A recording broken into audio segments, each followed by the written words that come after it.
Hello and welcome to Lifetime Uncorked, the show where we break down your favorite made-for-TV movies one bottle at a time. I'm your host, Patrick Serrano, and today we are talking about If I Go Missing.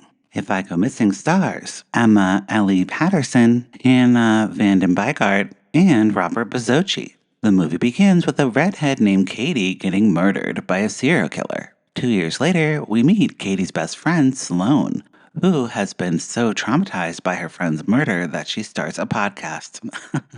No, it's a TikTok channel called Sloane's the Sleuth. Sloane tells her followers to keep an If I Go Missing journal. It contains things like hair samples, a list of people who don't like you, and even your fingerprints. Sloane has a day job, thankfully, because we all know that being an online presence does not pay the bills, if you know what I mean. Sloane works at the local coffee shop with her friend Amanda. It's the perfect place for serial killer watching. Everyone in town thinks Katie's stepbrother Nathan killed her. Admittedly, he does weirdly sit on his front porch holding his little dog, and he hangs out at the coffee shop all day with nothing to do. Nathan draws even more suspicion on himself when he gets publicly rejected by a snobby girl named Paige. Sloane has other ideas. Suspicions arise around a new handsome man in town named Elliot. He just moved in across the street when Elliot says he inherited the home from his aunt.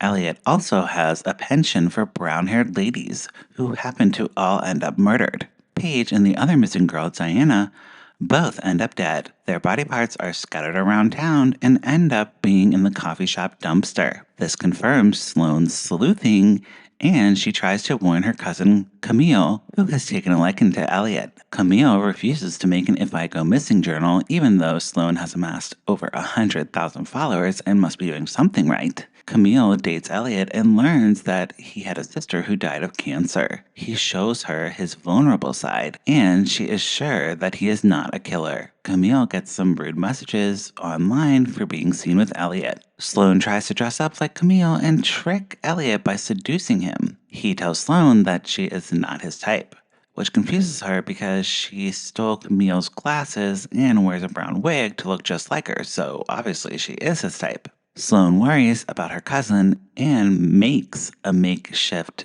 If I Go Missing journal for Camille. Amanda and Sloane close up the coffee shop, and Sloane looks through Amanda's phone, learning that she is the one sending the rude messages. Sloane tries to warn Camille, but angers her cousin instead, causing Camille to rebel against Sloane's advice and spending the night with Elliot. The next morning, Sloane is convinced something has happened to Camille. She bangs on Elliot's door, and he tells her she isn't there. Sloane rushes to Amanda's house and sneaks in through a window. Amanda obviously thinks she's a burglar and whips out a cast iron skillet. Sloane takes the pan after Amanda provides an alibi and goes back to Elliot's house. Elliot catches Sloane snooping in his house and tells her that she's out of her mind. To be fair, Sloane doesn't find anything in the house, and Nathan from across the street bursts in and calls 911. Elliot and Nathan get into a fight, and the police arrive. They find a severed head in the trash.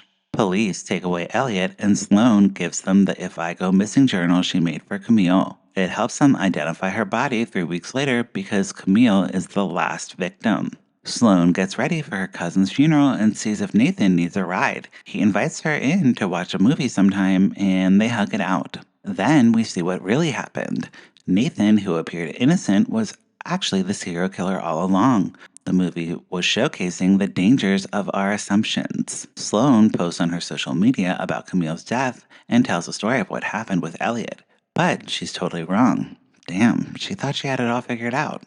And that is If I Go Missing. This is another Tubi acquisition, but I felt it did a really good job of capturing the lifetime ideals of women in peril and kind of pushing them forward. It felt like the movie had some thoughts to share about true crime sleuths in a compelling way. The stylistic choices with the music and the editing in this seemed a bit more contemporary and faster paced than your average Lifetime movie. This movie had 4 kills, and I would totally pour it up. That's it for this week. Let me know what you think about the movie in the comment section below, and follow the show at Lifetime Uncorked. You can follow me at Patrick McGow. Lifetime Uncorked is also a podcast with hundreds of episodes recapping Lifetime movies. Listen wherever you get your podcast and visit lifetimeuncorked.com. If you feel like it, please leave me a tip on Ko-fi. Buy me a glass of wine and I'll keep watching Lifetime. That's it for this week. We'll talk to you soon. Bye.